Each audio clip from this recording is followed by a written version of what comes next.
പഴയ മുണ്ട് വെച്ചിട്ട് ഞാനൊരു അപ്സൈക്കിൾ വീഡിയോ പോസ്റ്റ് ചെയ്ത സമയത്ത് എനിക്ക് കുറേ കമൻറ്റ്സ് വന്നിട്ടുണ്ടായിരുന്നു. ഞാൻ അതിൽ ഇതുപോലൊരു 3D ഫ്ലവർ മേക്ക് ചെയ്ത് വെച്ചിട്ടുണ്ടായിരുന്നു. അതെങ്ങനെയാണ് ഉണ്ടാക്കിയെടുക്കുന്നത്, അതിൻ്റെ ഒരു വീഡിയോ ചെയ്യാമോ എന്ന് ചോദിച്ചിട്ട് എനിക്ക് കുറച്ച് കമൻറ്റ്സ് വന്നിട്ടുണ്ടായിരുന്നു. ആ സമയത്ത് എനിക്കിതിൻ്റെ വീഡിയോ എഡിറ്റ് ചെയ്യാൻ പറ്റിയില്ല. ബട്ട് ഞാൻ ഇപ്പോൾ ഇതിൻ്റെ വീഡിയോ എഡിറ്റ് ചെയ്തിട്ടുണ്ട് കേട്ടോ. അപ്പോൾ നമുക്കതെങ്ങനെ ചെയ്യാൻ നോക്കാം. ഇതുപോലൊരു പീസ് ഓഫ് ക്ലോത്തിൽ 2 ഇഞ്ച് ലെങ്ത്തും വിടുത്തും വരുന്ന രീതിയിൽ ഈക്വൽ സ്ക്വയേഴ്സ് ആയിട്ട് ഇതുപോലെ കുറച്ച് സ്ക്വയേഴ്സ് വരച്ചെടുക്കുക കേട്ടോ ചെയ്യുന്നത്. ദെൻ അതിൽ ഒരു സ്ക്വയർ സെലക്ട് ചെയ്തിട്ട് ആ ഒരു സ്ക്വയറിൽ ഒറ്റ ലെയർ ത്രെഡ് യൂസ് ചെയ്തിട്ട് ആ ഒരു സ്ക്വയറിൻ്റെ 4 സൈഡും കവർ ആവുന്ന രീതിയിൽ ഇതുപോലെ ഈ ഒരു കാണുന്ന പ്രോസസ്സിൽ ആ ത്രെഡ് ഒന്ന് ആ ഒരു 4 കോർണേഴ്സിൽ കൂടെയും ഒന്നിങ്ങനെ ജസ്റ്റ് കുത്തിയെടുക്കാനുണ്ട്. സ്റ്റാർട്ട് ചെയ്ത ആ ഒരു പോർഷനിൽ ഈ ത്രെഡ് എത്തുന്ന സമയത്ത് ആ ഒരു ത്രെഡ് നമ്മൾ പയ്യെ ഒന്ന് വലിച്ചു കൊടുക്കുക ചെയ്യുന്നത്.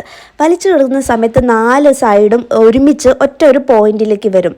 ആ ഒരു പോയിന്റിൽ കുറച്ച് ക്ലോത്ത്സ് ഒക്കെ വന്ന് നിൽക്കുന്നുണ്ടെന്നുണ്ടെങ്കിൽ ഇതുപോലെ നമ്മൾ താഴത്തേക്കൊന്ന് വലിച്ചു കൊടുക്കണം കേട്ടോ. അപ്പോൾ ഒരു ഫ്ലവർ ആവുന്നുണ്ടാവും. ആ സെൻറ്റർ പോയിന്റ് നമ്മളൊന്ന് ലോക്ക് ചെയ്ത് കൊടുക്കണം കേട്ടോ. അപ്പോഴുള്ളൂ അത് ഫിക്സ് ആയിട്ട് അവിടെ നിൽക്കുന്നുണ്ടാവുക. ഈ സെയിം പ്രോസസ്സ് നെക്സ്റ്റ് ഒരു സ്ക്വയർ സ്കിപ്പ് ചെയ്തിട്ട് നമ്മൾ ഇതുപോലെ ചെയ്തെടുക്കുകയാണ് ചെയ്യുന്നത്.